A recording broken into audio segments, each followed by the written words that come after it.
Dear student, Assalamu alaikum. I am Shahid Hussain and today I am going to tell you about order of growth, or you can say rate of growth of an algorithm and asymptotic analysis. But before starting my lecture, I would like to give you a recap of our previous lecture. In last lecture, हमने सबसे पहले जो था वो एक RAM जो था model discuss किया था, जो हमारे पास एल्गोरिथम के जो है नंबर ऑफ कंपैरिजन या नंबर ऑफ स्टेप को काउंट करने में हमें हेल्प करता है। उसका एक स्पेसिफिक स्ट्रक्चर था जिसमें डिफरेंट नंबर ऑफ कंपोनेंट थे, जिसमें program, input tab, output tab and आपके पास जो था मेमोरी रजिस्टर का यूज़ था। फिर हमने ये पढ़ा था कि बिफोर अगर if you are interested to measure the performance of an algorithm then you need to calculate the space and time complexity of your algorithm. तो उसमें हमने कुछ फैक्ट्स पढ़े थे जो स्पेस कम्प्लेक्सिटी के साथ रेलेवेंट थे, और कुछ हमने फैक्ट्स जो थे डिस्कस किए थे जो हमारे एल्गोरिथम की टाइम कम्प्लेक्सिटी को मेजर करने में हमें हेल्प करते थे। जब भी हम किसी एल्गोरिथम की रन टाइम कम्प्लेक्सिटी को मेजर करते हैं तो हमारे पास दो बेसिक चीज़ें हमें जो है वो माइंड में होनी चाहिए या हमें क्लियर होनी चाहिए। उसमें फर्स्ट वन है कि आपके एल्गोरिथम का इनपुट साइज़ क्या है। वो भी हमने लास्ट लेक्चर में डिस्कस किया था कि इनपुट साइज़ हम इन the form of array, one dimensional array भी हो सकता है, इन the form of two dimensional array भी हो सकता है, इन द फॉर्म ऑफ आपके पास बाइनरी बिट्स की फॉर्म में भी इनपुट जो है वो इंटर हो सकता है। और उसके बाद सेकंड जो था वो हमारे पास था number of primitive operation of your algorithm. तो ये दो पॉइंट्स हैं, input size and the number of primitive operation, और इसके थ्रू हम जो किसी भी एल्गोरिथम की जो है वो रन टाइम कम्प्लेक्सिटी को फाइंड कर सकते हैं। आज का हमारा जो लेक्चर है वो ऑर्डर ऑफ ग्रोथ या आप उसको रेट ऑफ ग्रोथ भी कह सकते हैं किसी एल्गोरिथम की, हमने वो फाइंड करनी है, और एसिम्प्टोटिक एनालिसिस किसी भी एल्गोरिथम का जो है वो हमने परफॉर्म करना है। हमारा जो फर्स्ट टॉपिक है वो है how do we analyse algorithm. हम एल्गोरिथम को कैसे एनालाइज करेंगे। हमारे पास डिफरेंट ऑप्शन है। For example if you have an algorithm, और सिर्फ एक एल्गोरिथम अगर आपके पास है और मैं आपसे पूछूं कि हम इसकी एनालिसिस कैसे करें, तो नंबर वन ऑप्शन जो आप लोगों के पास होगा वो होगा कि हम इसके एग्जीक्यूशन टाइम को जो है वो कंपेयर करें। अब आपको ये भी आइडिया है कि आपके पास डिफरेंट कंप्यूटर्स का जो रन टाइम है वो डिफरेंट होता है, हार्डवेयर रैपिडली चेंज हो रहे हैं, तो आप इस बेस पे किसी एल्गोरिथम की जो कम्प्लेक्सिटी है वो आप नहीं बता सकते, क्योंकि अगर फॉर एग्जांपल एक एल्गोरिथम जो है वो एक सिस्टम पे अपनी परफॉर्मेंस बेस्ट शो कर रहा है, तो मे भी हो सकता है कि नेक्स्ट कोई और इसी टाइप का हार्डवेयर हो, आपका सिस्टम हो, और उस पर वो अपनी परफॉर्मेंस शो ना करे। तो हमारे पास ये बेस्ट आइडिया नहीं है कि हम अपने कंप्यूटर की एग्जीक्यूशन टाइम की बेस पे ये डिसाइड कर दें कि this one is the best algorithm. Second choice फिर हमारे पास आ जाती है नंबर ऑफ स्टेप्स। जैसे हमने लास्ट इसमें पढ़ा था लेक्चर में कि नंबर ऑफ स्टेप या प्रिमिटिव ऑपरेशन जो हैं वो हमें रन टाइम कम्प्लेक्सिटी मालूम करने में हमारी हेल्प कर सकते हैं। लेकिन but this is not like previous idea जो हमारा ये था कि हम एग्जीक्यूशन टाइम उसका वो मेजर करें थ्रू कंप्यूटर सिस्टम। जिस तरह वो बेस्ट आइडिया नहीं था, इसी तरह हमारे पास ये भी बेस्ट चॉइस कंसीडर हम नहीं कर सकते, क्योंकि अगर आप इस बेस पे करें कि नंबर ऑफ स्टेप की बेस पे ये डिसाइड करें कि ये एल्गोरिथम बेस्ट है या नहीं है, तो उसके लिए फिर ये होगा कि आप जैसे मैं आपको एक एग्जांपल भी अभी बताऊंगा कि हमारे पास जो है लेट करते हैं एक टास्क है, हम असाइन करते हैं कि एक एरे को आप लोगों ने इनिशियलाइज करना है विद 0। तो अब it depend on the style of programmer. ये प्रोग्रामर के स्टाइल पे डिपेंड करेगा कि वो प्रोग्रामर जो है वो कोड कैसे राइट करता है। और ये चीज़ आप लोग इस स्लाइड में देख सकते हैं कि एल्गोरिथम 1 में जो आप यहाँ पे नोट करें कि एरे के हर एलिमेंट को 0 से इनिशियलाइज किया गया है। अब फर्स्ट अप्रोच में ये था कि आपकी जितनी भी एरे की लोकेशन है हर लोकेशन को 0 के साथ इनिशियलाइज किया गया है, बट सेपरेटली, यानी कि एरे A RR और इंडेक्स उसका 0 इक्वल टू 0, फिर array 1 equal to 0, array 2 equal to 0 and so on, and last one जो है वो आपका जो लास्ट एलिमेंट है या लास्ट लोकेशन है उसको भी 0 से इनिशियलाइज कर दिया गया। ये हमारे एल्गोरिथम की फर्स्ट वो थी अप्रोच थी एक प्रोग्रामर की, जिसने एरे को इनिशियलाइज किया बट हर लोकेशन को सेपरेटली इनिशियलाइज किया।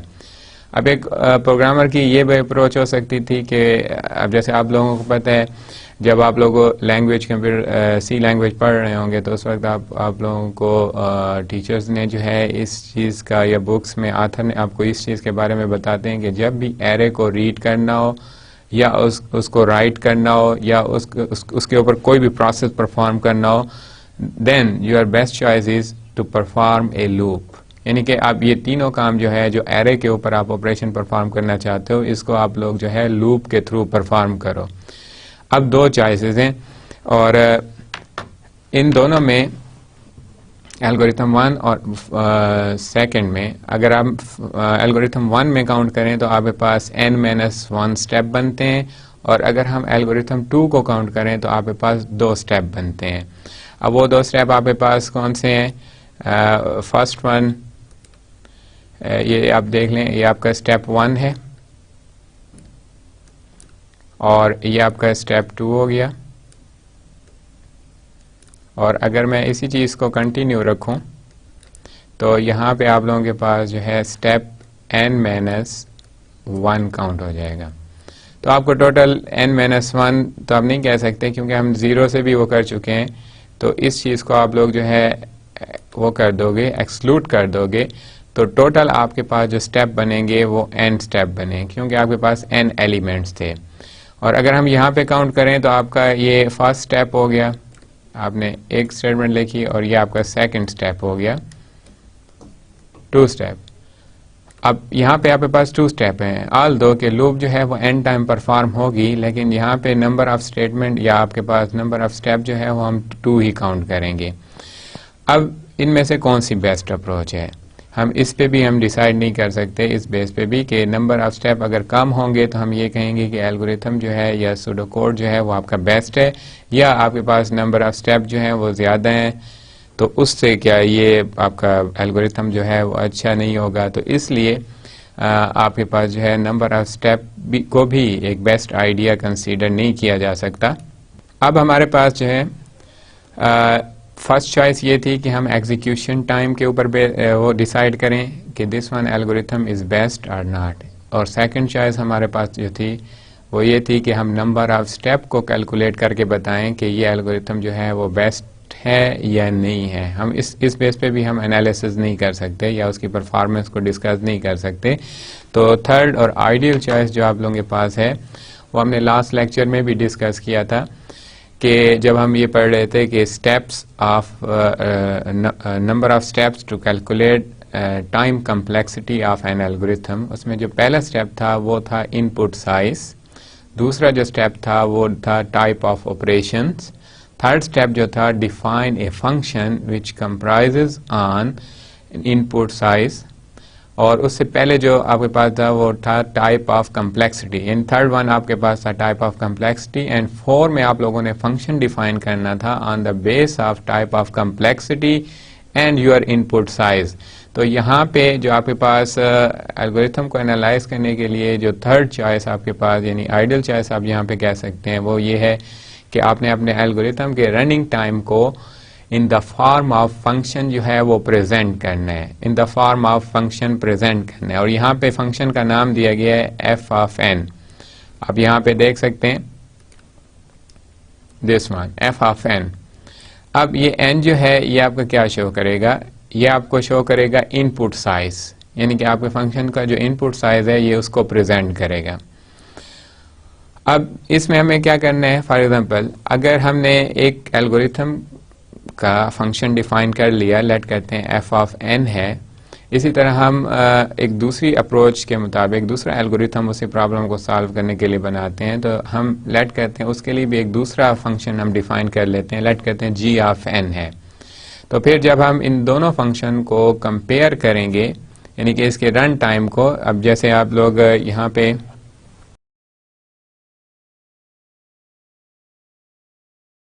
यहाँ पे आप ये दो फंक्शन देख सकते हैं, एक g ऑफ n और एक आप लोगों के पास जो है f ऑफ n है। अब f ऑफ n जो है आपके एक एल्गोरिथम के लिए फंक्शन डिज़ाइन हो जाएगा और g ऑफ n जो है ये आपके सेकंड एल्गोरिथम के लिए जो है वो डिज़ाइन हो जाएगा। फिर हमने इनको कंपेयर करना है और इनका जो कंपेयर होगा, कंपैरिजन हम किस चीज़ के लिए करेंगे कि इनमें से कौन सा जो फंक्शन है वो फास्टली ग्रो कर रहा है। और जब फंक्शन फास्टली ग्रो करेगा देन इट मीन कि आपको उसके लिए टाइम कम्प्लेक्सिटी यानी कि उसका जो रनिंग टाइम है वो भी ऑटोमेटिकली जो है वो एक्सीड हो जाएगा और उस आपका एल्गो जो है वो अपनी परफॉर्मेंस उस लेवल की शो नहीं कर सकेगा। तो ये तो था हमारे पास थर्ड चॉइस, जिसमें हम क्या करते हैं कि किसी भी एल्गोरिथम के लिए हमने एक फंक्शन डिफाइन कर लेना है उसके लिए, ठीक है। यानी कि किसी भी हम एल्गोरिथम के लिए जो है उसके लिए एक फंक्शन हम डिफाइन कर लेंगे। अब इस केस में आप लोग यहाँ पे एक देख सकते हैं, ये आपके पास रन टाइम कॉस्ट एनालिसिस किया गया है दो एल्गोरिथम का, जो अभी हमने डिस्कस किए थे जब हम नंबर ऑफ स्टेप्स को कैलकुलेट कर रहे थे। अगर आप लोग फर्स्ट एल्गो को देखें जिसमें ये हम कास्ट को मेजर कर रहे हैं C1, ये कास्ट क्या है, ये रन टाइम कास्ट है आपके पास कि इस स्टेप को परफॉर्म करने पे लेट करते हैं इसकी कास्ट जो आ रही है इस स्टेप को परफॉर्म करने के लिए वो C1 है। और सबकी चूंकि ये सारे असाइनमेंट ऑपरेटर हैं तो इनकी कास्ट सेम रहेगी और ये हमने अपने लास्ट लेक्चर में भी डिस्कस किया था कि अगर एक असाइनमेंट को आप लोग कास्ट लेट करते हैं या कांस्टेंट वैल्यू C1 दे रहे हो तो फिर जितनी भी असाइनमेंट्स आएंगी तो उनके लिए यही कांस्टेंट वैल्यू जो है वो कंसीडर की जाएगी। अगर आप लोग इसमें देखें एल्गोरिथम 2 में तो उसमें आपके पास लूप के लिए कास्ट जो है वो C2 और जो सिंपल असाइनमेंट हो रही है आपके पास एरे के किसी एक स्पेसिफिक लोकेशन पे वैल्यू को स्टोर किया जा रहा है, जीरो को प्लेस किया जा रहा है, तो इसकी कास्ट जो हो गई C1 हो गई। ये भी असाइनमेंट को शो कर रहा था इसलिए यहाँ पे हमने इसको C1 ही लिया है। अब आप दोनों का एनालिसिस करें तो आप फर्स्ट एल्गोरिथम में देखें तो ये जितने भी आपके पास कास्ट हैं C1 C1 C1 C1 ये आपके परफॉर्म हो गए। अब क्योंकि हमारे पास एरे का साइज ऑलवेज n हम काउंट करेंगे, n कोई भी नंबर हो सकता है 5 10 7, तो हम यहाँ पे इसको जनरल डिस्क्रिप्शन के लिए हम यहाँ पे n को यूज कर लेंगे और n में भी वेरी, अगर आपके पास n की वैल्यू जो है वो 5 है तो इट मीन्स C1 5 टाइम जो है वो ऐड हो जाएगा। तो यहाँ पे अब एरे का साइज n हम ले रहे हैं तो यहाँ पे हमने n लिख दिया। ये आपके पास रन टाइम कास्ट आ गई एल्गोरिथम 1 की। अब आप देखें रन टाइम कास्ट एल्गोरिथम 2 की क्या आ रही है, उसमें यह था कि C2 जो है ये लूप आपके पास n+1 टाइम परफॉर्म हो रही है। Why it is not n time, इसकी रीज़न है क्योंकि जब लास्ट टाइम आपकी लूप चलती है फॉर एग्जांपल इंक्रीमेंट करने के बाद यहाँ पे जब लास्ट टाइम चलेगी और जिसके लिए ये कंडीशन फॉल्स होगी और आपका कंट्रोल जो है वो लूप से बाहर चला जाएगा, ये एग्जिट के लिए लास्ट टाइम स्टेटमेंट हुई है, यानी कि आप लूप से बाहर चले गए हो।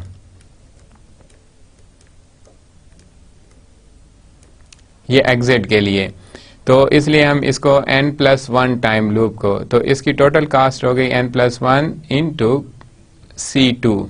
और अब चूंकि आपके पास ये जो एक्सप्रेशन है जिसमें आप लोग एरे को इनिशियलाइज कर रहे हो, अब बॉडी जो होती है लूप की वो होती है n टाइम परफॉर्म होती है। और इससे पहले मैं आपको एक और आइडिया भी इसका बता देता हूँ।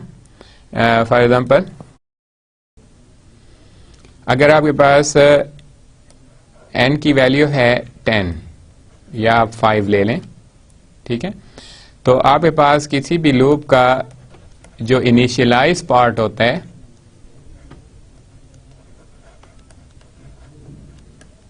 ये 1 टाइम एग्जीक्यूट होता है और जो आपके पास कंडीशन होती है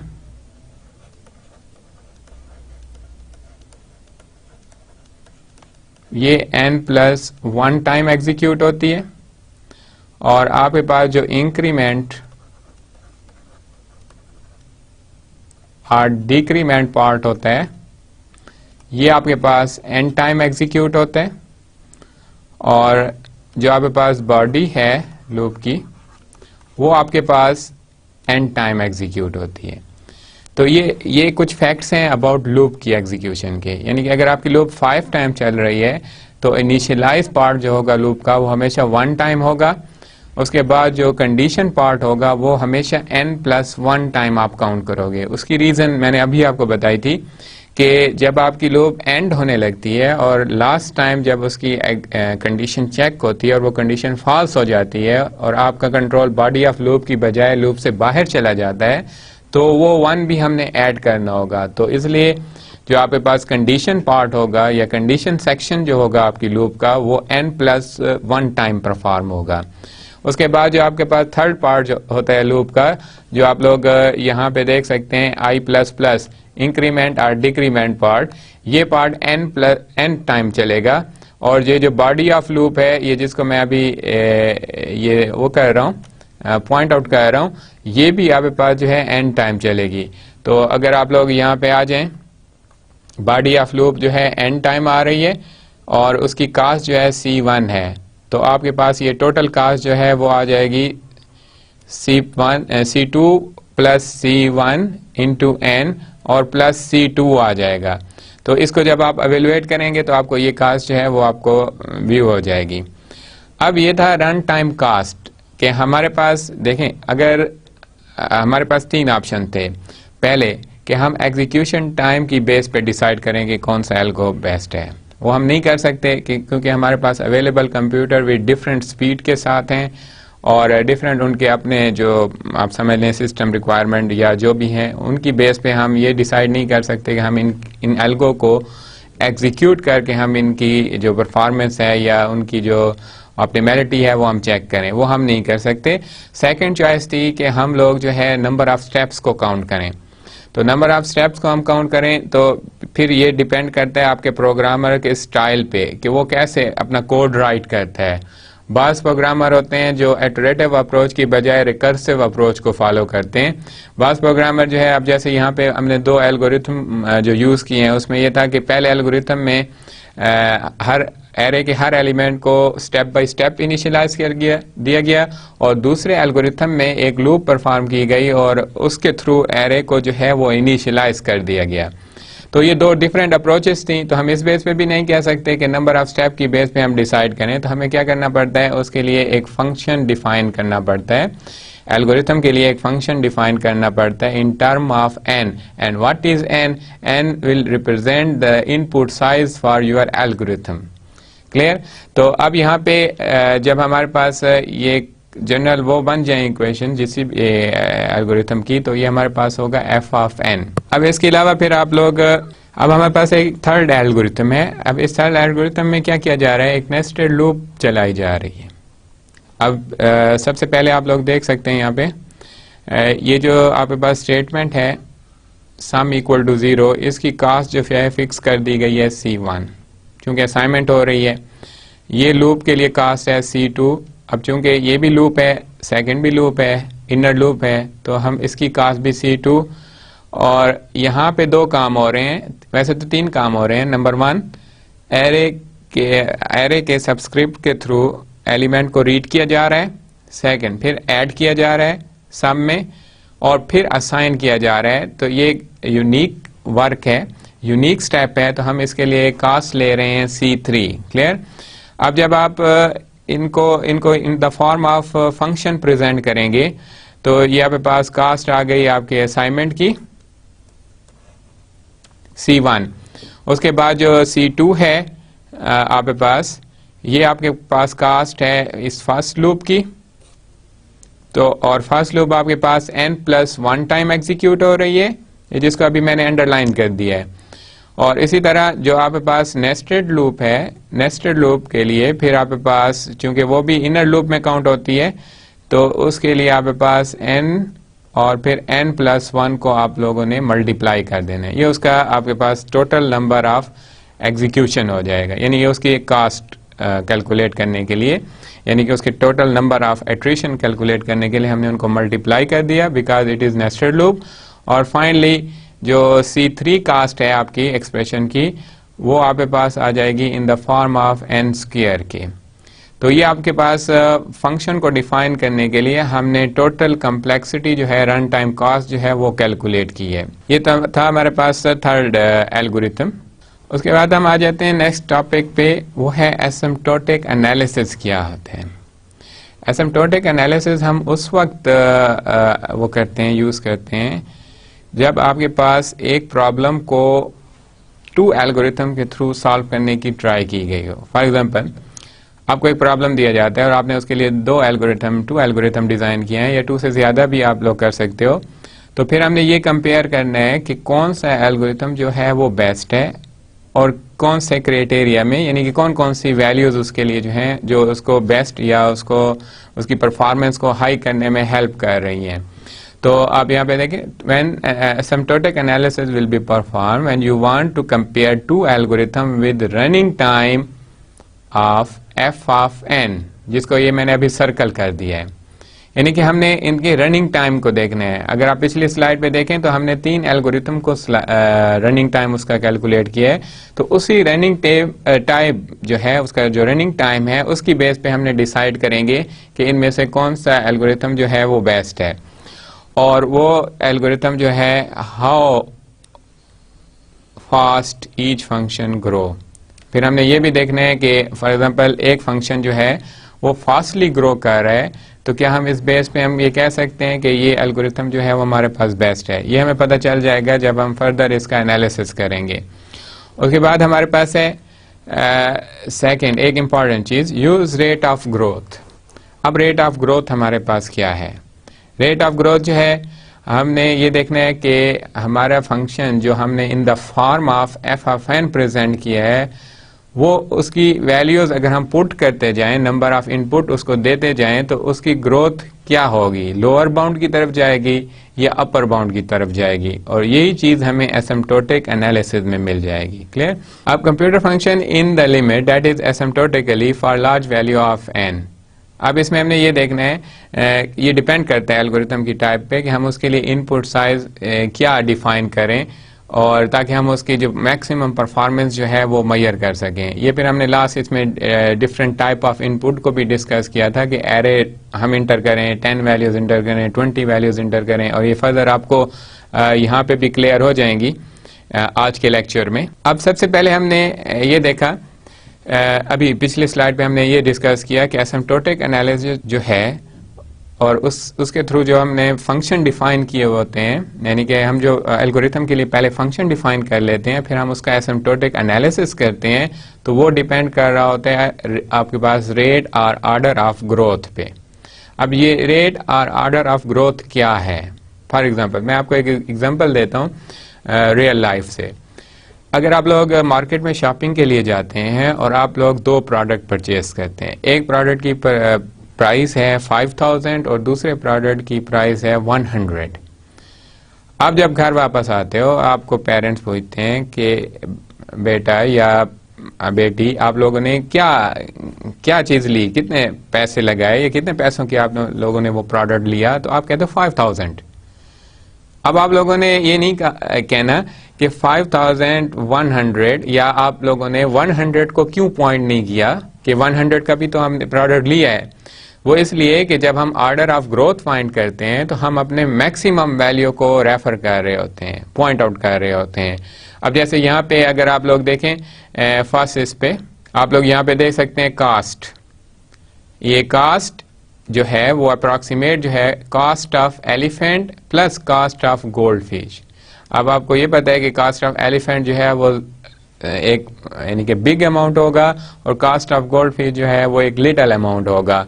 तो हमारे पास फिर टोटल जो बाइंग की कॉस्ट आ जाएगी वो हम कंसीडर करेंगे, रेफर करेंगे to the cost of elephant को। अब यहाँ पे हमने कॉस्ट ऑफ गोल्ड फिश जो है वो एक मिनिमम अमाउंट कंसीडर करते हुए हमने उसको इग्नोर कर दिया। तो यही चीज आपको यहाँ पे भी नजर आ रही है सेकंड पॉइंट में, the low order terms in a function are relatively insignificant for large N. यानी कि जब आपके पास कोई एक्सप्रेशन जो आप लोगों ने रन टाइम कॉस्ट एनालिसिस के थ्रू बनाई है, अभी हमने पिछले 2 स्लाइड में वही एक एक्सप्रेशन बनाई थी, जैसे अब यहाँ पे भी आपको बनी हुई नजर आ रही है, ये जिसको मैं अंडरलाइन कर रहा हूँ। ये भी अब आपके पास एक एफ ऑफ एन फंक्शन है, ये जी ऑफ एन फंक्शन है, और ये भी किसी एल्गोरिथम के आपके पास रन टाइम कॉस्ट को जो है प्रेजेंट कर रहा है। यानी कि ये जो इक्वेशन है ये रिप्रेजेंट की जाएगी इन द फॉर्म ऑफ फंक्शन, और वो फंक्शन किस चीज़ के बारे में होगा, वो किसी भी एल्गोरिथम की रन टाइम कॉस्ट को रेफर कर रहा होगा या पॉइंट आउट कर रहा होगा। अब हमने इसमें आप देखें तो 4 टर्म्स हैं आपके पास। फर्स्ट टर्म आपके पास है n की पावर 4। सेकेंड टर्म में आप देखें तो इसमें एक कोएफिशिएंट 100 मल्टीप्लाई हो रहा है और n की पावर है 2, ये सेकेंड टर्म है, और ये हमारे पास 10n आपके पास जो है ये थर्ड टर्म है, और इसी तरह 50 जो है ये आपके पास कांस्टेंट है। अब आप कैसे पॉइंट आउट करोगे कि इनमें से कौन सी टर्म जो है वो आपके फंक्शन की वैल्यू को इंक्रीज कर रही है। मैं यहाँ पे एक टेबल बना लेता हूँ। अब इस टेबल को आप लोग व्यू करें। फॉर एग्जांपल आपके पास 2 टर्म है, एक n की पावर 2 और एक आपके पास n है। आप लोग इधर आप लोग n की वैल्यू दें, n+5 कर दें, इसको लेट करते हैं, और यहाँ पे आप लोग n को पुट करें। अगर आप n1 पुट करेंगे ये 1 होगा, ये आपके पास 6 हो जाएगा। क्लियर? अब ये जो टर्म्स हैं हमारे पास, ये एक सेपरेट टर्म है n+5, और ये आपके पास जो है n² आपके फंक्शन की अलग टर्म है। तो आपका फंक्शन जो है वो लेट करते हैं वो इस फॉर्म में प्रेजेंट था, f of n equal to n² plus n+5।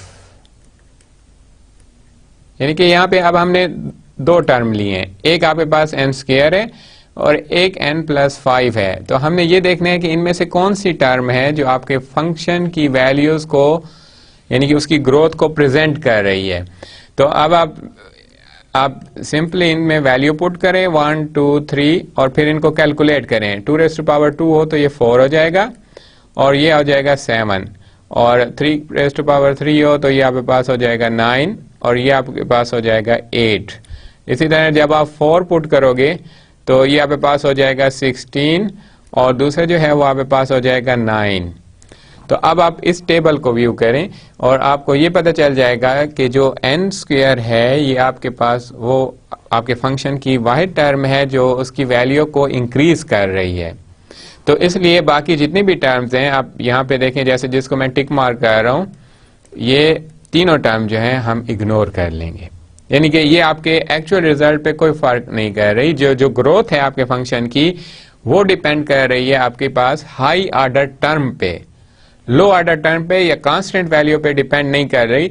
तो आपके पास जो कांस्टेंट वैल्यू और लो ऑर्डर जो टर्म्स होंगी वो ऑटोमेटिकली आपके फंक्शन से इग्नोर या एलिमिनेट कर दी जाएंगी। अब जैसे हम इन तीनों को वो ख़त्म कर दें, अगर इन तीनों को जिनको मैंने अभी सर्कल में इनक्लोज कर दिया है, अगर हम इन तीनों को ख़त्म कर दें तो आपके पास अप्रॉक्सीमेट जो है, हम अप्रॉक्सीमेट यूज़ करें, क्यों एग्जैक्ट नहीं होगा, क्योंकि थे तो ये मिनिमम, ये जो जिन टर्म को हमने इग्नोर किया ये थे तो मिनिमम, बट ये आपके फंक्शन पे कुछ ना कुछ इफेक्ट स्टार्ट में कर रहे थे। जैसे आप लोग यहाँ पे नोट कर लें इस टेबल में, ये जैसे इस टेबल में आप देखें फर्स्ट 2 जो हमने वैल्यू पुट किए हैं 1 and 2, उस केस में देखें तो आपके पास ये जो लो ऑर्डर टर्म्स हैं इनकी वैल्यू हाई आ रही है। जैसे n+5 की वैल्यू 6 आ रही थी और फिर हमारे पास सेकंड इसके लिए 2 इनपुट 2 अगर होते तो उसके लिए 7 आ रही थी। तो इसलिए अब हम इनको कंप्लीटली जो है एलिमिनेट नहीं कर सकते। तो आप लोगों का ये जो इक्वालिटी है ये अप्रॉक्सीमेट चलेगी। क्लियर?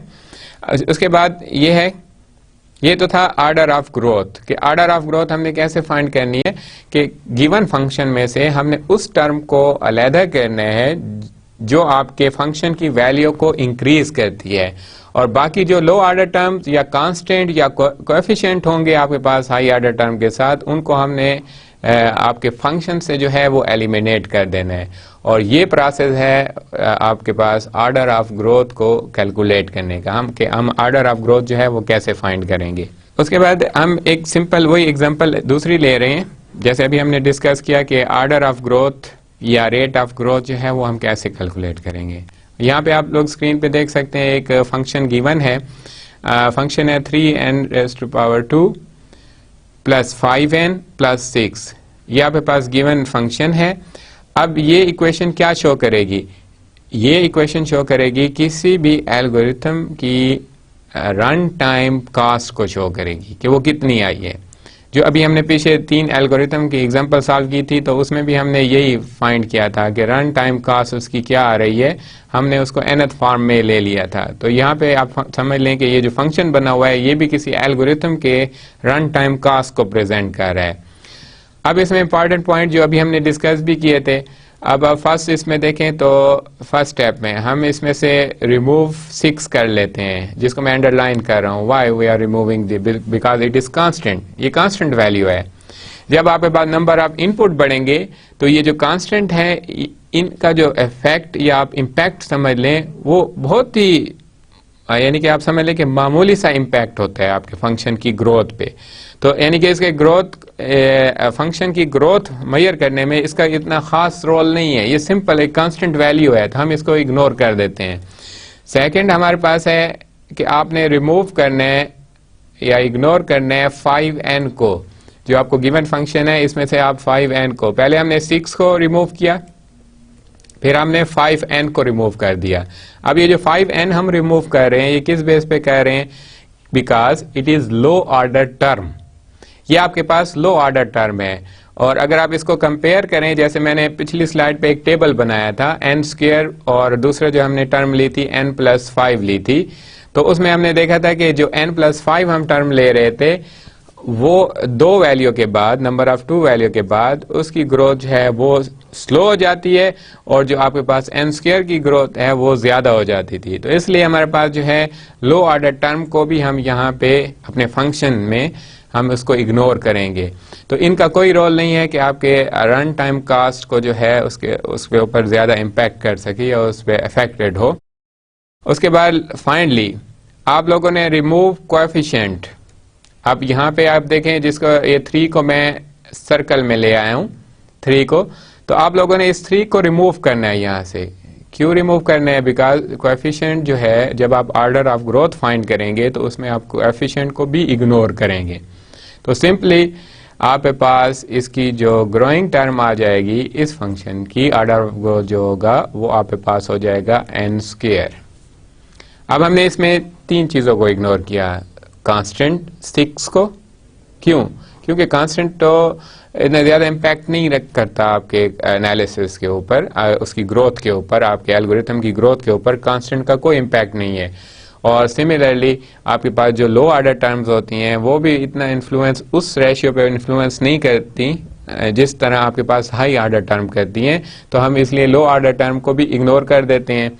और थर्ड, आपके पास जो हाई ऑर्डर टर्म जो आपने सेपरेट की होती है तो उसके साथ जो कोएफिशिएंट होंगे, जो उनके साथ यानी कि वो नंबर जो उनके साथ मल्टीप्लाई हो रहे होंगे, आप लोगों ने उनको भी रिमूव करना होगा क्योंकि उसका भी इम्पैक्ट आपके ग्रोथ पे जो है वो नहीं रहेगा।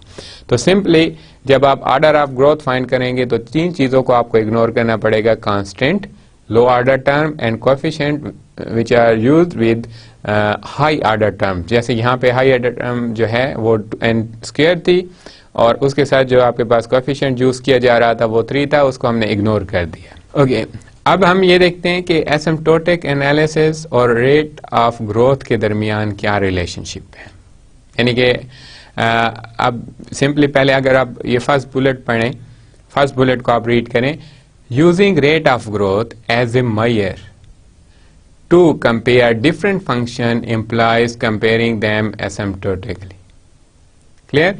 अब इसमें क्या है कि रेट ऑफ ग्रोथ क्या है, इसको एक मेजर कंसीडर किया जा रहा है। मेजर मीन्स फॉर एग्जांपल जैसे आप लोग डिस्टेंस मेजर करना हो तो आप लोग उसका यूनिट ले लेते हो, जैसे डिस्टेंस के लिए मीटर, किलोमीटर, ये वेट वो करना हो, आपने मेमोरी को मेजर करना हो तो इन द फॉर्म ऑफ बाइट्स वो कर लेते हो।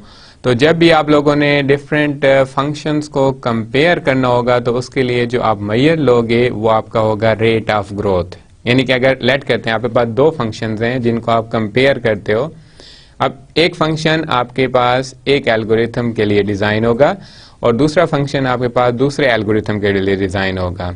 हमने ये देखना है कि इनमें से जो रेट ऑफ ग्रोथ है वो किस फंक्शन का ज़्यादा है। फॉर एग्जांपल अगर पहला फंक्शन है एफ ऑफ एन, दूसरा है जी ऑफ एन, तो हम इनमें से इनको एनालाइज करेंगे। ठीक है, अब ये रेट ऑफ ग्रोथ जो है ये एक मेजर कंसीडर किया जाता है आपके एल्गोरिथम के जो फंक्शंस होते हैं उनको कंपेयर करने के लिए। अब यही चीज़ हम कहते हैं, इसको हम एसिम्प्टोटिक एनालिसिस कहते हैं। ठीक है, एसिम्प्टोटिक एनालिसिस क्या है? ये आपके पास एक प्रोसेस है जिसमें हम रेट ऑफ ग्रोथ को एज ए मेजर काउंट करते हुए अपने एल्गोरिथम के फंक्शंस को जो है वो कंपेयर करते हैं। मैं फिर रिपीट कर रहा हूँ, एसिम्प्टोटिक एनालिसिस क्या है? एसिम्प्टोटिक एनालिसिस जो है it is a process which use rate of growth as a measure to compare the function of different algorithms, यानी कि जो डिफरेंट एल्गोरिथम के फंक्शंस हैं उनको कंपेयर करने के लिए जो हम मेजर यूज करते हैं रेट ऑफ ग्रोथ है, और इस पूरे प्रोसेस को हम क्या करेंगे? एसिम्प्टोटिक एनालिसिस कहेंगे। अब यहाँ पे आप जब सेकंड बुलेट को रीड करें, इफ एफ ऑफ एक्स यानी कि एक फंक्शन है is faster growing than G of X, अगर वो जी ऑफ एक्स से फास्टर ग्रो कर रहा है, then F of X always eventually become larger than G of X in the limit. अब वो लिमिट क्या होगी? यानी कि नंबर ऑफ इनपुट्स आपके पास होंगे, उस लिमिट के अंदर जो है आपके फंक्शन की ग्रोथ जो है वो लार्जर हो जाती है एफ ऑफ एक्स की जी ऑफ एक्स से, और ये चीज हमने एनालाइज करनी है थ्रू एसिम्प्टोटिक प्रोसेस से। ओके, अब ये एक सिंपल एग्जांपल है आपके पास एसिम्प्टोटिक एनालिसिस को रेफर करने के लिए, यानी कि ऑर्डर ऑफ ग्रोथ हम इसमें कैसे वो करेंगे। Suppose you are designing a website to process your data, और डेटा आपके पास फाइनेंशियल रिकॉर्ड्स वगैरह हैं, आप एक वेबसाइट डिजाइन कर रहे हो, अपने यूजर्स के डेटा को प्रोसेस करना है। उसके लिए यह है कि सपोज प्रोग्राम ए टेक्स इतने माइक्रो सेकेंड्स, ये यहाँ पे आप स्लाइड पे देखें। अब पहला प्रोग्राम जो है या पहला एल्गो जो है वो उसकी जो कम्प्लेक्सिटी आप लोगों ने टाइम जो कास्ट निकाली है, कास्ट कम्प्लेक्सिटी, वो आपके पास है 30n + 8 माइक्रो सेकेंड। सेकेंड जो आप लोगों ने प्रोग्राम बी डिज़ाइन किया है या एल्गो डिज़ाइन किया है, उसके जो आपके पास रन टाइम जो कास्ट आई है वो n² + 1 आई है। Which program would be chose as a best? किस केस में इनमें के आपके मिलियन ऑफ यूजर को सपोर्ट कर सके? कौन सा प्रोग्राम इनमें से बेस्ट होगा जो आपके मिलियन ऑफ यूजर को सपोर्ट कर सके? क्लियर? ये एग्जांपल का सिनेरियो है। अब आप लोग यहाँ पे देखें, अब इस आपके ऑर्डर ऑफ ग्रोथ की एक विजुअल आपको स्नैपशॉट दिखाया जा रहा है थ्रू एक चार्ट। अब इस चार्ट में देखें आपके पास ये वैल्यू ऑफ फंक्शंस है जो हमने वर्टिकली शो किया है, जिसके साथ मैंने लाइन भी लगा दी है यहाँ पे चार्ट पे, और ये आपके पास इनपुट साइज है जो इंक्रीज हो रहा है। क्लियर? और ये जो ब्लैक लाइन आपको शो हो रही है, ये जिस ऊपर मैं टिक मार्क कर रहा हूँ, ये आपके पास आपके प्रोग्राम 1 की जो है वो ग्रोथ को शो कर रहा है। और सिमिलरली आपके पास ये जो सेकंड आपके पास है program F B of N, ये जिसको मैं अंडरलाइन कर रहा हूँ, ये जो रेड लाइन आपको नजर आ रही होगी, ये जिसको अभी मैं टिक मार्क कर रहा हूँ, ये ग्रोथ शो कर रही है आपके पास सेकंड प्रोग्राम की। अब ये चार्ट कैसे डिजाइन किया गया? आप सिंपली आप लोग ये करें कि एक टेबल आप लोग डिजाइन कर लें, जैसे अभी मैं यहाँ पे वो कर रहा हूँ, और यहाँ पे आप लोग ले लें n की वैल्यू, और यहाँ पे आप लोगों का फंक्शन f ऑफ a हो जाएगा, और दूसरा आपके पास जो फंक्शन होगा वो f ऑफ b होगा, और ये f ऑफ an हो गया। अब आप स्टार्ट में वैल्यू दें 1 देंगे तो f ऑफ जो है वो आपके पास आ जाएगा 38, और b की वैल्यू आ जाएगी 2। क्लियर? उसके बाद आप n की वैल्यू दें 2 पुट करें, और इसकी वैल्यू आ जाएगी 68, और इसकी वैल्यू आ जाएगी 5, और ये प्रोसेस आप लोग कंटिन्यू रखें, और फाइनली आप यहाँ पे पुट करें 31। तो अब आप लोग 31 और 30 को मल्टीप्लाई करेंगे तो ये आपके पास बन जाएगा 30 एंड 31 को मल्टीप्लाई करें 0 3 0 9 0 3 9 930 प्लस 8 ये हो जाएगा 938। और अगर आप एफ ऑफ बी में पुट करेंगे तो 31 इंटू 31 1339 169।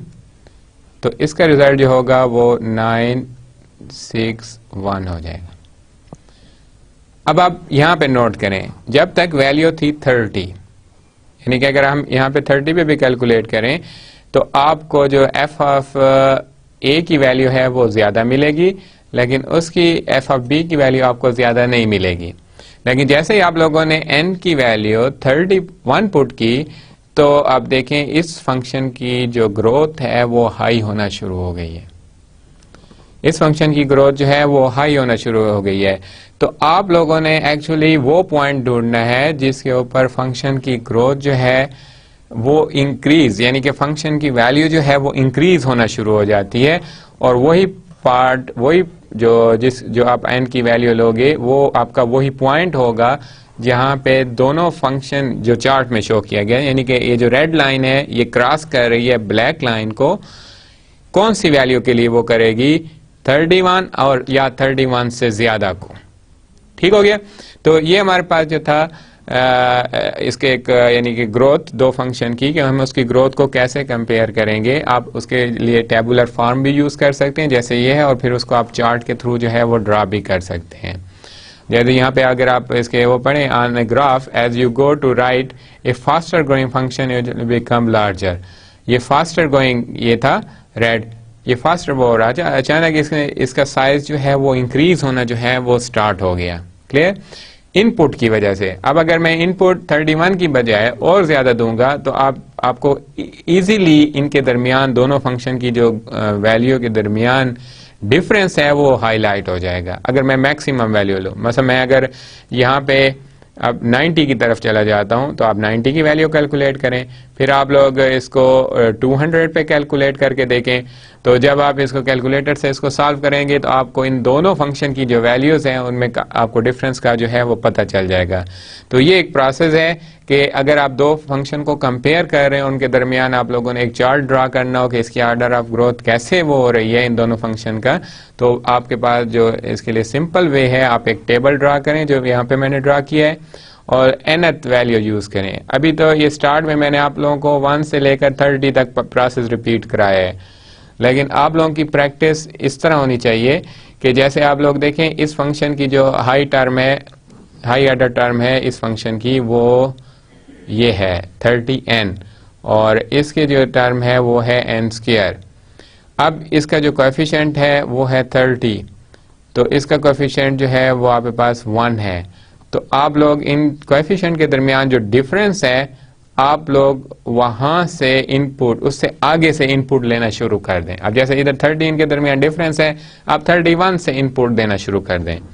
अगर इनके दरमियान डिफरेंस बनता है 5 तो आप 6 से स्टार्ट कर लें। तो ये टेबल डिजाइन करने का वे है, और इससे आपको पता चल जाएगा कि कौन सा जो फंक्शन है उसके जो आपके पास वैल्यूज का इंक्रीज या वैल्यूज की ग्रोथ है वो आपको इसी टेबल के थ्रू जो है वो व्यू हो जाएगी। नेक्स्ट हमारे पास है big O notation. What is big O notation, यानी कि बिगो नोटेशन आप कब यूज करते हैं, ये हमारे नेक्स्ट लेक्चर में हमने इनकी डेफिनेशंस को भी पॉइंट आउट करना है कि इसकी कौन सी डेफिनेशन है और उसका क्या फंक्शन है। लेकिन यहाँ पे एक मैं आपको इंट्रोडक्शन दे रहा हूँ इनका। अब फर्स्ट इस पे पढ़े हुए से एफ ऑफ एन, यहाँ पे आप देखें F of N equal to 30n is order of N, और अब you can say O of N. अब इसको हम ऑर्डर ऑफ एन में क्यों ले रहे हैं, क्योंकि इसका जो रेट ऑफ ग्रोथ है या ऑर्डर जो हमने पीछे कुछ एग्जांपल में भी सॉल्व किया था वो क्या है, ओ ऑफ एन है। अब कैसे ओ ऑफ एन है, आप पहले इस 8 को रिमूव करेंगे, क्योंकि रेट ऑफ ग्रोथ फाइंड करना चाहते हैं। फिर आप इस कोएफिशिएंट 30 को रिमूव करेंगे, और ये हमने पॉइंट्स अभी एग्जांपल भी 1-2 सॉल्व की थी, उससे भी आपको पता है कि कोएफिशिएंट और कांस्टेंट और लो ऑर्डर टर्म जो है उनको इग्नोर किया जाता है। अब आपके पास ये n जो है वो आपके पास बिगर नोटेशन में आ जाएगा, यानी ऑर्डर ऑफ ग्रोथ आप इसके थ्रू फाइंड कर लिया। उसके बाद अगर आप b इसको देखें, जो फंक्शन है n² + 1, इसमें आपके पास जो ऑर्डर ऑफ ग्रोथ आ रहा है वो है n², और सेम प्रोसेस आप लोगों ने रिपीट करना है कि इसके जो कांस्टेंट वैल्यू है आप लोग इसको रिमूव कर दें। क्लियर? इन जनरल ये 2 पॉइंट आप लोगों ने ऑर्डर ऑफ ग्रोथ के लिए आपको मस्ट क्लियर होने चाहिए। In general O of n² algorithm will be slower, ये स्लो वो हो रहा है, then O of n algorithm, but इसकी ग्रो जो है वो फास्टली हो रही है as compare to O of n के। तो इससे हमें क्या लिंक मिलता है कि क्या जो फंक्शन फास्टली ग्रो करेगा तो क्या वो अपना इम्पैक्ट जो है वो स्लो शो करेगा, यानी कि उसकी एग्जीक्यूशन स्लो होगी। तो ये रिलेशनशिप आपको, यानी कि अगर आप प्रीवियस स्लाइड पे जाएं, प्रीवियस स्लाइड में, तो यहाँ पे देखें ये फास्टली, यानी कि ये तो एक कांस्टेंट इसके साथ चल रहा था, ब्लैक लाइन आपको शो कर रही है, और ये पहले अपना जो इसका इफेक्ट था रेड लाइन का, आप देखें पहले इसकी जितनी भी वैल्यूज आ रही थी नंबर ऑफ इनपुट के लिए, वो टोटल फंक्शन की जो वैल्यू थी वो कम थी आपके पास f ऑफ a की वैल्यू से। लेकिन जैसे ही आप लोगों ने n को 31 से स्टार्ट कर लिया, 31 या 30 क्रॉस किया, तो आपके पास f ऑफ n की ग्रोथ स्टार्ट हो गई। अब जब ये ग्रोथ स्टार्ट हुई है तो ये अब इंक्रीज ही होती जाएगी, क्योंकि नंबर ऑफ जो इनपुट्स हैं n की वैल्यू जो है वो इंक्रीज होती जाएगी, और इसकी ग्रोथ जो है वो भी ऑटोमेटिकली जो है वो भी आपको मैक्स इसकी तरफ ले जाएगी। तो ये चीज़ जो थी वो यहाँ पे डिस्कस की गई। क्लियर? अब इसके बाद जो है ये कुछ एग्जांपल्स हैं जिसमें हम ऑर्डर ऑफ ग्रोथ टर्म देखना चाहते हैं, और उम्मीद है ये एग्जांपल आप लोगों के लिए इजी ही होंगी, क्योंकि अभी आपको आइडिया हो चुका है कि जब भी हम ऑर्डर ऑफ ग्रोथ या रेट ऑफ ग्रोथ फाइंड करें तो 3 चीज़ें आपके माइंड में होनी चाहिए: remove constant, remove low order terms and remove coefficient. और यहीं पे आपको इन तमाम एग्जांपल में, अब जैसे पहली आपको जो पहला फंक्शन दिया गया है वो n² n की power 4 plus 100 n² plus 10n and plus 50 का है। अब इसमें पहले आप इस 50 को रिमूव करें, 50 रिमूव होने के बाद फिर ये जो दोनों लो ऑर्डर टर्म्स हैं आप लोगों ने इनको रिमूव करना है, इग्नोर करना है। अब इसके साथ कोई कोएफिशिएंट नहीं है, तो आपके पास आपके फंक्शन की पहली एग्जांपल की जो ऑर्डर ऑफ ग्रोथ है वो हो जाएगा n की पावर 4। क्लियर? उसके बाद सेकंड एग्जांपल में देखें 10n³ प्लस 2n², ये जिसको मैं अंडरलाइन कर रहा हूं ये। अब इसमें इसकी जो ग्रोथ है ऑर्डर ऑफ वो है, यानी कि ऑर्डर ऑफ ग्रोथ है, उसमें यह है कि आप लो ऑर्डर टर्म को रिमूव करें, पहला स्टेप। दूसरे स्टेप में आपने 10 को रिमूव करना है, और आपके पास रिमेनिंग जो ऑर्डर ऑफ ग्रोथ आपको मिलेगा बिगर नोटेशन इसमें, वो आपके पास होगा n³। थर्ड एग्जांपल में आप देखें आपके पास है n³ माइनस n²। अब इसमें फिर वही आपके पास है कि आप लो ऑर्डर टर्म को हटाएं तो ऑर्डर ऑफ ग्रोथ आपके पास जो होगा वो n³ आ जाएगा। और लास्ट 2 एग्जांपल में देखें आपके पास जो फंक्शन की वैल्यू है वो कांस्टेंट है। अब कांस्टेंट चाहे 1 हो, चाहे 1 हो, 10 की बजाय 1 हो, चाहे 10 हो, चाहे 1273 हो, इन तमाम के जो ऑर्डर ऑफ ग्रोथ है वो एक कांस्टेंट वैल्यू होगी जो हम O ऑफ 1 काउंट करते होते हैं। O ऑफ 1 जो भी कांस्टेंट हो, तो आप सिंपली ये भी कह सकते हैं कि rate of growth of constant value is always 1। Clear? अब इस स्लाइड में आप लोगों को 4 ओवल टाइप नजर आ रहे हैं, और हर ओवल समझ लें कि आपके पास जो है एक डोमेन को प्रेजेंट करता है। उसमें कुछ आपके पास जो टाइम कम्प्लेक्सिटी जो कास्ट है वो उसको उसकी इक्वेशन जो है, यानी कुछ फंक्शन आपको बताए गए हैं किसी भी मुख्तलिफ एल्गोरिथम्स के रन टाइम जो कास्ट के लिए थ्रू फंक्शन बनते हैं उनकी डिस्क्रिप्शन दी गई है हर एक ओवल के अंदर। अब यहाँ पे सबसे पहले आप देखें O ऑफ n में, अब ये पहला फंक्शन है, इसमें 3n + 10 हो तो इसकी भी जो ऑर्डर ऑफ ग्रोथ होगी वो O ऑफ n हो रही। और अगर आपके पास फंक्शन है 2n-1, इसकी भी order of growth O of n होगी। अगर आपके पास है 100n, तो इसकी भी ऑर्डर ऑफ ग्रोथ जो है ये होगी। और अगर आपके पास कोई कांस्टेंट वैल्यू है सिंपली, तो वो भी इसके अंदर आ सकती है। वैसे तो नॉर्मल अगर आप इस नेक्स्ट ओवल में देखें, यहाँ पे 100 जो है O ऑफ 1 में भी आ सकता है और 100 जो है O ऑफ n में भी आ सकता है। अब ये कांस्टेंट वैल्यू यानी कि आप ये कोई ऐसा फंक्शन होगा जिसको जब आप इसकी टाइम कम्प्लेक्सिटी जो कास्ट फाइंड कर रहे होंगे, यानी इस फंक्शन को डिज़ाइन कर रहे होंगे, तो आपके पास जो रिजल्ट आ चुका होगा वो एक कांस्टेंट होगा, लेकिन उसकी ग्रोइंग टाइम जो है वो ख़त्म हो चुकी है। यहाँ पे सिर्फ कांस्टेंट वैल्यू ही है जो उसको प्रेजेंट कर रही है। तो जो भी कांस्टेंट वैल्यू हो वो भी आपके पास O ऑफ n के अंदर काउंट की जा सकती है, यानी उसका ग्रोथ या ऑर्डर ऑफ ग्रोथ जो है वो आप O ऑफ n कंसीडर कर सकते हैं किसी भी कांस्टेंट इसका वैल्यू का। और कांस्टेंट का नॉर्मल हमने यही पढ़ा था कि जो भी कांस्टेंट वैल्यू हो उसको आप लोगों ने O ऑफ n में, ये नॉर्मल प्रैक्टिस है, लेकिन अगर आप इस डोमेन में 100 को रखना चाहें तो वो आप लोग रख सकते हैं। इसी तरह अब आप लोग जैसे O ऑफ n स्क्वायर लें, O ऑफ n स्क्वायर, ये जिसको मैं अभी अंडरलाइन कर रहा हूँ, इसमें देखें पहला फंक्शन है 2n स्क्वायर माइनस 10 प्लस 100। अब इसमें कांस्टेंट भी है, इसमें 10n, यानी कि इसके अगर आप हाई ऑर्डर लें तो वो तो n बनता है, इसको भी n बनता है, लेकिन वो भी इस n स्क्वायर के अंदर जो है वो आ सकते हैं।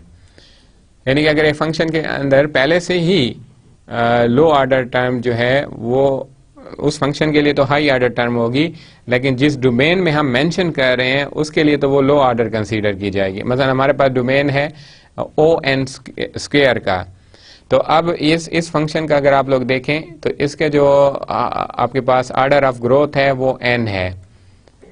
अब हम इस फंक्शन के लिए ये हाई ऑर्डर टर्म है, लेकिन इस डोमेन के लिए ये लो ऑर्डर है। तो हम जो भी फंक्शन हो, चाहे वो n की फॉर्म में हो, चाहे कांस्टेंट वैल्यू हो, वो ऑफ n इसमें आ सकता है स्क्वायर में। और इसी तरह आपके पास जो है ये आप थर्ड ओवल को देखें, जिसको मैं अंडरलाइन कर रहा हूँ ON log n। अब इसके सारे फंक्शन डिफाइन कर दिए गए हैं कि 5n प्लस 10 भी इसमें आ सकता है इस डोमेन में, और ऐसा फंक्शन जिसकी वैल्यू है 2n-1 वो भी इस डोमेन में आ सकता है, 10n log n वो भी इसी में आ सकता है, n log n और प्लस 100n ये भी इसी में आ सकता है। तो इस ओवल से, यानी कि जो हमने एक बिगो का वो दिया है ऑर्डर ऑफ ग्रोथ की, एक मैंने आपको डिफरेंट डोमेन के सेट करके बताया है।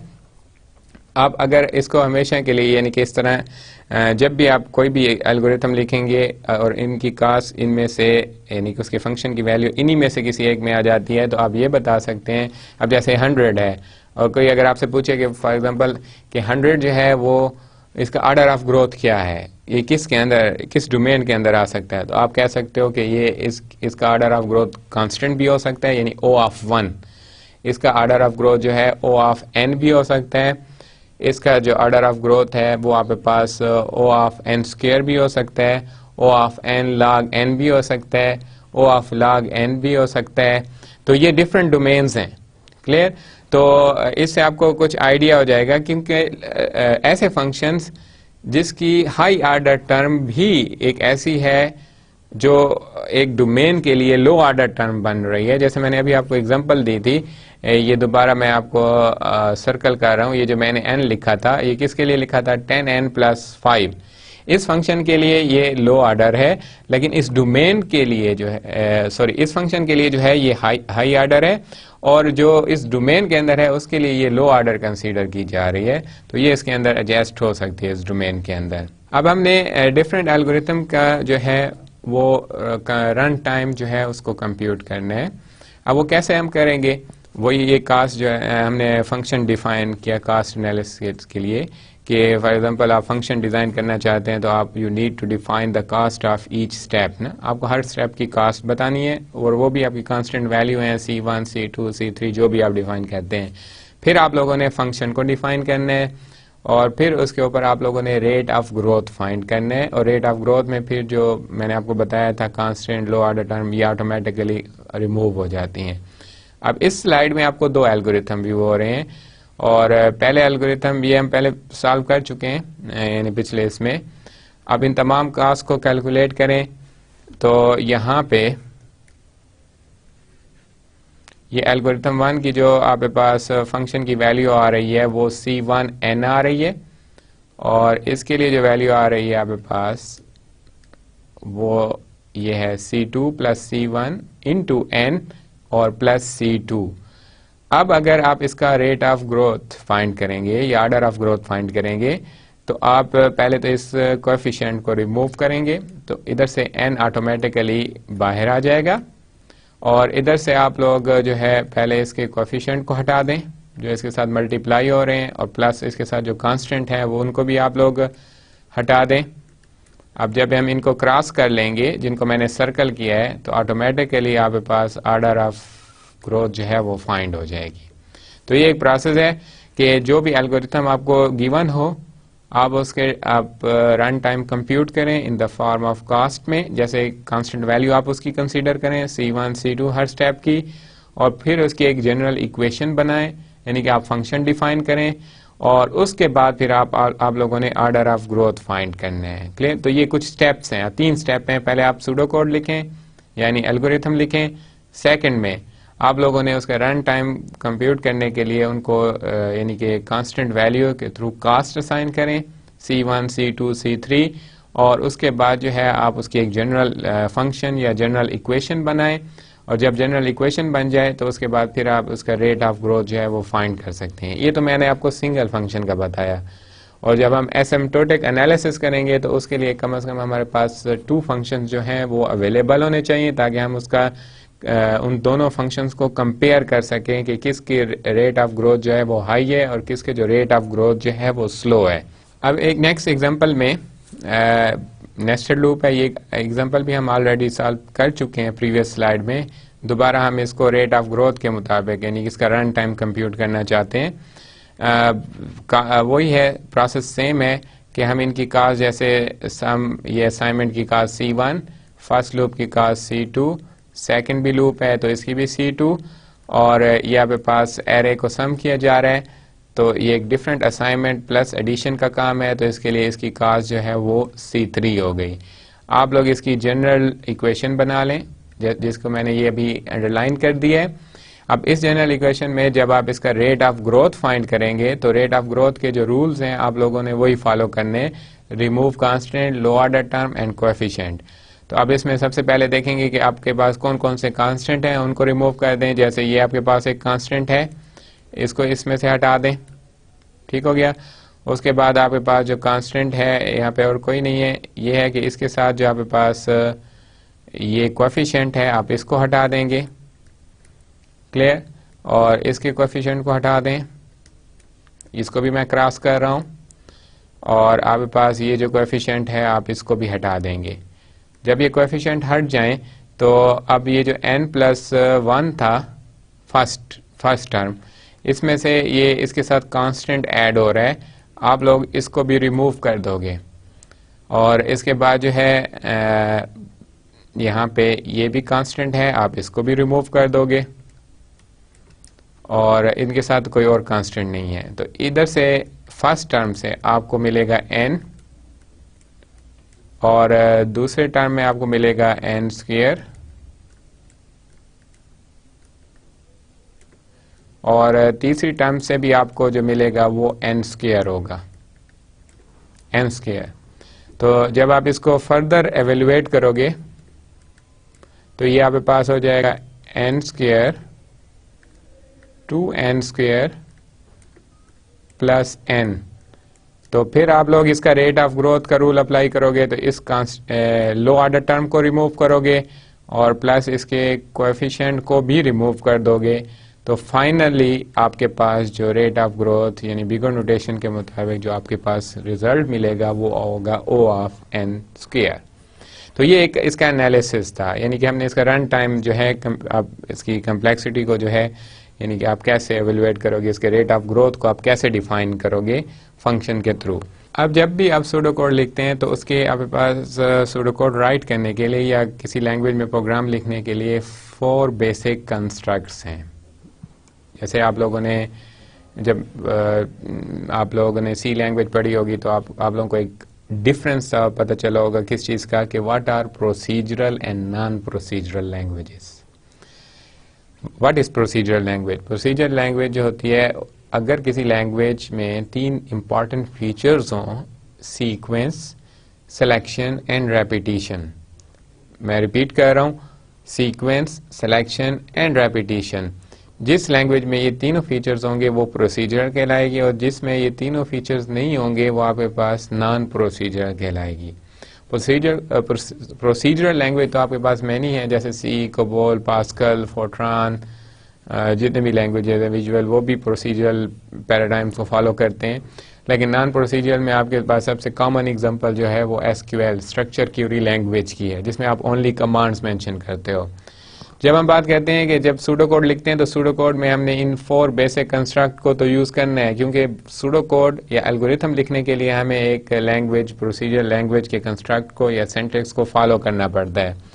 अब हम ये देखना है कि अगर हम कौन सा कंस्ट्रक्ट लगाएं और उसकी फिर हम रेट ऑफ ग्रोथ को कैसे फाइंड करेंगे। फॉर एग्जांपल, अगर एक सूडो कोड के अंदर इफ स्टेटमेंट आ गई है तो हम इसके रेट ऑफ ग्रोथ कैसे फाइंड करेंगे, और अगर उसमें एक सिंपल लूप आ रही है आपके एल्गोरिथम में तो फिर हम उसका रेट ऑफ ग्रोथ कैसे फाइंड करेंगे।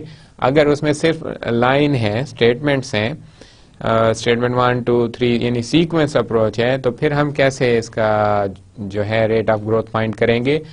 और एक और आपके पास सूडो कोड की एग्जांपल बन सकती है, वो है नेस्टेड लूप की, यानी कि आपके पास नेस्टेड लूप, 2 लूप नेस्टेड हो, 3 हो, 4 हो, तो फिर हम उसकी जो है रेट ऑफ ग्रोथ हम कैसे मेजर करेंगे। तो अब अगर यहाँ पे आप देखें, सबसे पहले इस ब्लॉक ऑफ स्टेटमेंट को देखें, ये जिसको मैं मार्क कर रहा हूँ, ये टिक मार्क मैंने कर दिया है। ये आपकी पहली स्टेटमेंट है एरो, ये दूसरी स्टेटमेंट है, और यहाँ पे इसका आपके पास जो है ये जितने भी हो, चाहे कोई भी ब्लॉक हो, इसका जो ऑर्डर हो जाएगा वो आपके पास 1 या जो भी है वो आप लोग यहाँ पे मेंशन कर दोगे। यहाँ पे लिखा गया f ऑफ n, ये f2 of n, fn of n, clear. और आप लोगों ने ये करना है कि इनमें से कौन सी स्टेटमेंट की कास्ट सबसे ज़्यादा है। फॉर एग्जांपल, यहाँ पे तो 3 आपके पास हैं, 1 2 और 3। ये अब आपने ये देखना है कि इनमें से तीनों की कास्ट किसकी ज़्यादा है। तो फिर आप लोगों ने ऑर्डर ऑफ ग्रोथ के अंदर आप लोगों ने मैक्स का फार्मूला लगाना होगा, यानी कि मैक्स का फंक्शन लगाना है कि जो इन तीनों में से जिसकी भी यानी कि आप वो ज़्यादा होगी, इंक्रीज हो रहा होगा वैल्यू, यानी कि इन तीनों स्टेटमेंट में से कौन सी स्टेटमेंट है जो रेट ऑफ ग्रोथ को हेल्प कर रही है, आपके फंक्शन की ग्रोथ को जो है वो इंक्रीज कर रही है।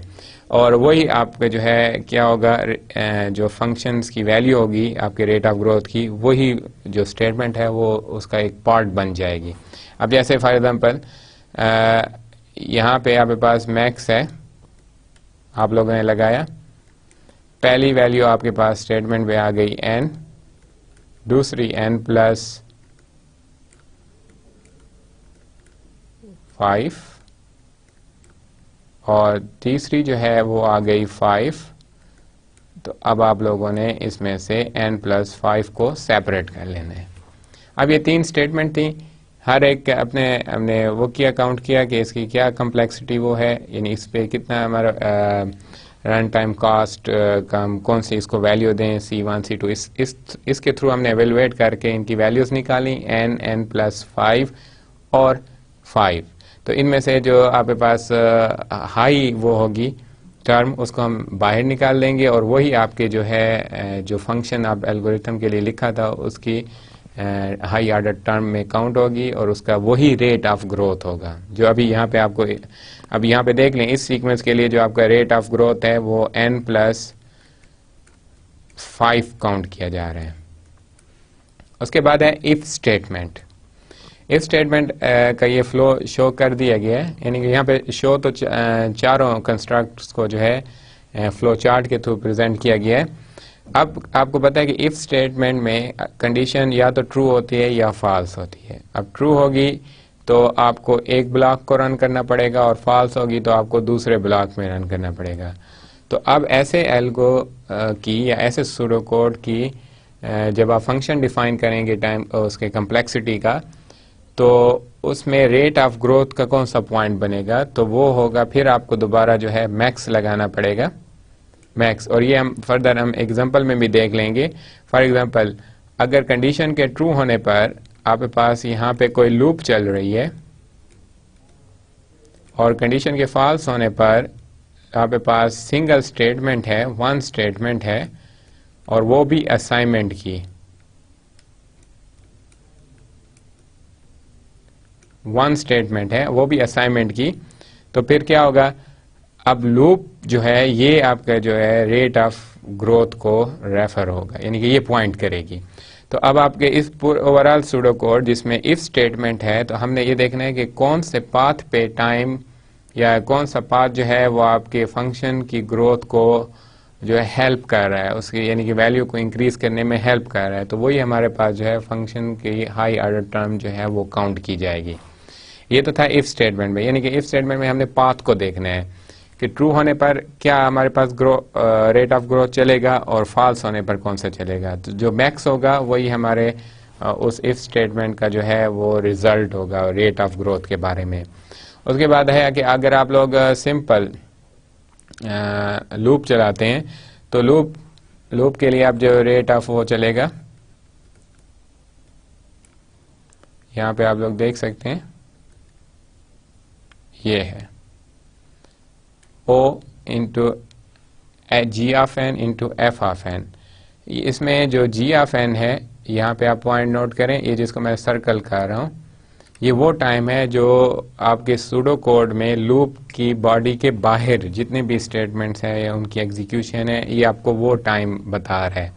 और जो एफ ऑफ एन है, वो जो आपकी जो लूप की बॉडी है उसकी स्टेटमेंट का जो आपके पास टाइम है वो आपके पास एफ ऑफ एन से प्रेजेंट किया गया है, और जो लूप की बॉडी से बाहर का है वो आपके पास जी ऑफ एन से प्रेजेंट किया गया है।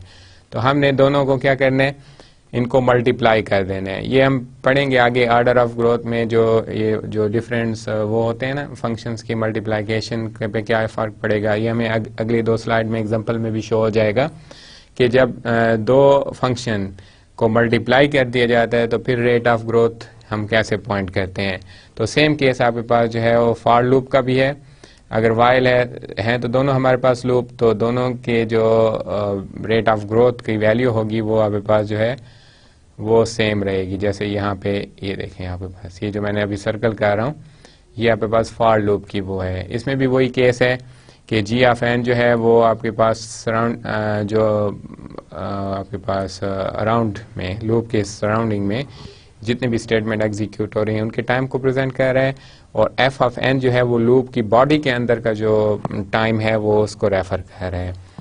तो ये हमारे पास था बेसिक कंस्ट्रक्ट के बारे में रेट ऑफ ग्रोथ की, ये रेट ऑफ ग्रोथ पे कैसे इम्पैक्ट करते हैं वो था। अब उसी के साथ रेलेवेंट कुछ एग्जांपल्स हैं। अब जैसे आप लोग पहली एग्जांपल देख सकते हो यहाँ पे, इसमें पहली लाइन है इस सूडो कोड में आप वेरिएबल आई को 0 से इनिशियलाइज कर रहे हो, आप आई लेस देन और इक्वल टू एन तक लूप चला रहे हो, और फिर आप एक सम फंक्शन परफॉर्म कर रहे हो।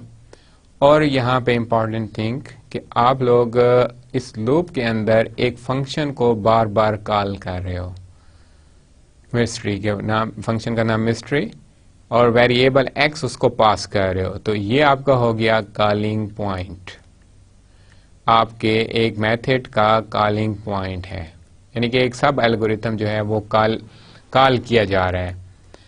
तो अब आपको पहले से मैंने एक लेक्चर में बताया था कि जो बेसिक प्रिमिटिव ऑपरेशंस में कि जब कोई फंक्शन कॉल होता है या फंक्शन वैल्यू रिटर्न करता है तो हम उसको भी सिंगल स्टेप काउंट करते होते हैं।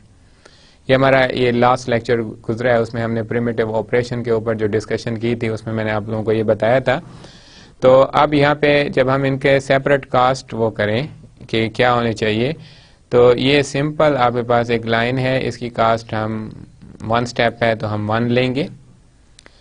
अब ये चूंकि ये जो फंक्शन कॉल किया जा रहा है, मिस्ट्री के नाम का जो फंक्शन कॉल किया जा रहा है, ये लूप के अंदर है, तो इसके जो आपके पास रेट ऑफ ग्रोथ होगा वो n होगा, और ये सिंपल आपके पास i प्लस प्लस लिखा हुआ है, ये एक स्टेटमेंट है, तो इसका भी जो रेट ऑफ ग्रोथ है वो o ऑफ 1 है। यहाँ तक ये तीनों स्टेटमेंट जो लूप का पार्ट है, इनके हमने रेट ऑफ ग्रोथ फाइंड कर लिया। अब द बॉडी ऑफ लूप है, ये जिसको अभी मैं सर्कल कर रहा हूँ। अब लूप जो भी हो, चाहे 5 टाइम चाहे 7 टाइम, और यहाँ पे तो डिफाइन भी n किया गया है, जिसको अभी हमने टिक मार्क कर दिया है। तो ये जो o ऑफ n है, ये आपकी लूप की रेट ऑफ ग्रोथ को फाइंड कर रहा है। तो अब यानी कि आपकी लूप n टाइम एग्जीक्यूट हो रही है। तो अब आपके पास ये जो o ऑफ n जो है, ये लूप की एग्जीक्यूशन हो गई, और प्लस जो आपका फंक्शन कॉल हो रहा था n टाइम, वो ये जो यहाँ पे रेफर हो गया ये आपके। तो जब ये मल्टीप्लाई होंगे तो आपके पास जो हायर रेट ऑफ ग्रोथ होगा वो o n स्क्वायर हो जाएगा। तो इस प्रोग्राम के लिए, इस सूडोकोड के लिए जो रेट ऑफ ग्रोथ है वो o यानी कि big O of n square आ जाएगा, o n स्क्वायर। ये हमारे पास फर्स्ट एग्जांपल थी जिसमें हमने एक लूप के अंदर हमने एक फंक्शन को कॉल किया, फंक्शन भी n टाइम कॉल हो रहा है, और उसके अंदर जो है बाकी जो वाइल लूप है उसकी भी एग्जीक्यूशन n टाइम हो रही है। तो इससे आपके पास जो रेट ऑफ ग्रोथ इस सूडो कोड का बना वो o ऑफ n स्क्वायर बन गया। अब आप इस एग्जांपल में देखें, इसमें सिंपल इफ स्टेटमेंट को यूज़ किया गया, इन इफ कंस्ट्रक्ट को यूज़ किया गया। और ये अभी हमने पिछली जो मैंने यहाँ पे, अब इसमें देखें, हमने इफ स्टेटमेंट के कंस्ट्रक्ट को डिस्कस भी किया था कि यहाँ पे हमने मैक्स फंक्शन लगाना है कि किस पाथ का जो रेट ऑफ ग्रोथ है वो ज़्यादा है, कंडीशन के ट्रू होने वाला या कंडीशन के फॉल्स होने वाला पाथ। तो अब आपको इस एग्जांपल से क्लियर हो जाएगा। अब ये एक इफ स्टेटमेंट है आपके पास, ये अब ये कंडीशन ट्रू भी हो सकती है, फॉल्स भी हो सकती है। ट्रू होगी तो आपके पास एक लूप एग्जीक्यूट हो रही है, ये जिसको मैं ब्लॉक वो कर रहा हूँ, और इसका जो रेट ऑफ ग्रोथ है इस ट्रू होने का, यानी कि लूप जो एग्जीक्यूट n टाइम हो रही है, तो इसका रेट ऑफ ग्रोथ भी o ऑफ n हो गया। लेकिन जब कंडीशन फॉल्स होगी और उस वक्त जो आपके पास एक स्टेटमेंट एग्जीक्यूट हो रही है जिसमें हम x को वैल्यू 0 दे रहे हैं, तो इसका जो रेट ऑफ ग्रोथ है वो आपके पास 1 काउंट होगा, o ऑफ 1। तो अभी मैंने आपको स्लाइड दिखाई दी कि इफ कंस्ट्रक्ट के लिए हम रेट ऑफ ग्रोथ कैसे फाइंड करेंगे। आपके पास दो पाथ हैं, तो हमने से उस पाथ को लेना है जिसका रेट ऑफ ग्रोथ जो है वो ज़्यादा होगा। तो पहले पाथ का आपके पास o ऑफ n है और दूसरे का जो है o ऑफ 1 है। तो आपके पास इस सूडो कोड का जो रिज़ल्ट होगा, एक्चुअल इसका रेट ऑफ ग्रोथ का जो रिज़ल्ट होगा वो होगा o ऑफ n, जो आपको यहाँ पे शो है। क्लियर? आज के लेक्चर की मैं आपको एक ब्रीफ समरी देना वो करूँगा कि आज हमने पढ़ा क्या है। स्टार्ट में हमने ये देखा कि रेट ऑफ ग्रोथ हमने फाइंड करना था, लेकिन रेट ऑफ ग्रोथ फाइंड करने से पहले हमने ये पढ़ा था कि अगर हमारे पास एक एल्गोरिथम जो है वो अगर हमारे पास एग्जिस्ट है और हम ये देखना चाहते हैं कि उसकी जो कम्प्लेक्सिटी, वो परफॉर्मेंस, वो क्या है, तो उसके लिए पर हमारे पास जो है 3 चॉइसेस हैं। फर्स्ट चॉइस जो है, हम उस एल्गोरिथम को डिस्कस करते हैं on the base of number of execution पे, यानी एग्जीक्यूशन टाइम पे, नंबर ऑफ एग्जीक्यूशन टाइम पे। अब एग्जीक्यूशन टाइम जो होता है किसी भी एल्गोरिथम को, वो डिपेंड करता है आपके कंप्यूटर सिस्टम पे। तो आपको ये पता है कि जैसे आपके हार्डवेयर जो हैं वो रैपिडली चेंज हो रहे हैं, तो आप ये डिसाइड नहीं कर सकते कि आपका एल्गोरिथम अगर एक सिस्टम के लिए सही वर्क कर रहा है, तो हो सकता है अगर हम इसको किसी दूसरी मशीन पे रन करें तो ये आपको उतनी परफॉर्मेंस दे सके। तो ये हमारे पास फर्स्ट चॉइस थी। सेकंड चॉइस में हम ये देखते हैं कि हम एल्गो को, अपने सूडो कोड को जो है नंबर ऑफ स्टेप की बेस पे डिसाइड करना चाहें कि ये बेस्ट एल्गोरिथम है जिसमें नंबर ऑफ स्टेप कम होंगे, और जिसमें नंबर ऑफ स्टेप ज़्यादा होंगे तो वो बेस्ट नहीं होगा। तो इस पे भी हम नहीं कर सकते, क्योंकि नंबर ऑफ स्टेप जो होते हैं वो डिपेंड करते हैं आपके प्रोग्रामर के स्टाइल पे, कि वो आपका जो प्रोग्रामर है वो किस टाइप के स्टाइल को जो है अडॉप्ट करता है एक प्रोग्राम लिखने के लिए या आपके एल्गोरिथम को जो है वो इम्प्लीमेंट करने के लिए। फॉर एग्जांपल, बास प्रोग्रामर होते हैं जो रिकर्सिव अप्रोच को फॉलो करते हुए प्रोग्रामिंग करते हैं, बास जो होते हैं इटरेटिव अप्रोच को फॉलो कर लेते हैं। इसी तरह जैसे एक हमने एग्जांपल भी ली थी कि हमने एक एरे के एलिमेंट्स को इनिशियलाइज करना था विद वैल्यू 0, तो अब दो एल्गोरिथम मैंने आप लोगों को बताए थे कि पहले एल्गोरिथम में हम हर एलिमेंट को एक अलग-अलग इनिशियलाइज कर दिया, और सेकंड एल्गोरिथम में हमने लूप चलाकर लूप एग्जीक्यूट करके 0 से n-1 टाइम फिर हर एक एलिमेंट को जो है वो 0 से हमने इनिशियलाइज कर दिया। तो अगर हम नंबर ऑफ स्टेप पे कंपेयर करें तो second algorithm will best, because ये 2 स्टेप ले रहा है, और जो हमारे पास पहला एल्गोरिथम था जिसमें हमने अलग-अलग एरे के हर एलिमेंट को स्टोर किया है, तो उसका जो आपके पास नंबर ऑफ स्टेप बनते हैं वो n बनेंगे। तो अगर हम नंबर ऑफ स्टेप की बेस पे ये डिसाइड करना चाहें तो एल्गोरिथम 2 बेस्ट होगा, लेकिन ये चॉइस हमारे लिए बेटर नहीं है, क्योंकि प्रोग्रामर स्टाइल जो है वो डिफरेंट होते हैं। कोई प्रोग्रामर यानी हर प्रोग्रामर जो है वो डिफरेंट अप्रोचेस को फॉलो करता है किसी भी सूडो कोड या एल्गोरिथम को जो है प्रोग्रामिंग फॉर्म में लिखने के लिए। फिर हमारे पास एक ही आइडियल चॉइस बचती थी, वो और वो ये है कि हम अपने यानी कि जो भी सूडो कोड या एल्गोरिथम होगा या आपके पास प्रोग्राम है, हम उसको प्रेजेंट करें in the form of functions, यानी कि हम उसका एक फंक्शन डिज़ाइन करें। और फंक्शन कैसे डिज़ाइन किया जाता है कि आप अपने सूडो कोड के हर स्टेप को एक कांस्टेंट कास्ट असाइन कर दें, ठीक है, यानी कि रन टाइम आप उसका कास्ट एवेलुएट कर दें हर स्टेप का, और उसके बाद फिर आप उसके लिए एक जनरल इक्वेशन बनाएं, जैसे हमने यहाँ इस आज के लेक्चर में की भी थी। और फाइनली फिर हमने उसका जो है वो रेट ऑफ ग्रोथ जो है, यानी कि इनमें से अब जब आपके पास इक्वेशन फंक्शन की बनती है तो उसमें आपको डिफरेंट टर्म मिलती हैं, उसमें से कुछ टर्म ऐसी होती हैं जो आपके फंक्शन की ग्रोथ को यानी कि वैल्यूज़ को इंक्रीज करती हैं। तो रेट ऑफ ग्रोथ में हम उन टर्म को फोकस कर लेते हैं जो आपके फंक्शंस की वैल्यू को इंक्रीज कर रही होती हैं, लेकिन बाकी जो कांस्टेंट वैल्यू या लो लेवल के जो वो होते हैं हमारे पास टर्म्स होती हैं उनको हम इग्नोर कर देते हैं। This was the summary of our lecture number 6, and इंशाल्लाह in next lecture we will discuss what is the asymptotic analysis definitions, और हम इन डेफिनेशंस को एल्गोरिथम को कंपेयर करने के लिए कैसे यूज़ करेंगे। एंड इंशाल्लाह in next lecture we will discuss asymptotic analysis definition and with examples. And thank you very much students, इंशाल्लाह सी यू नेक्स्ट लेक्चर। अल्लाह हाफिज़।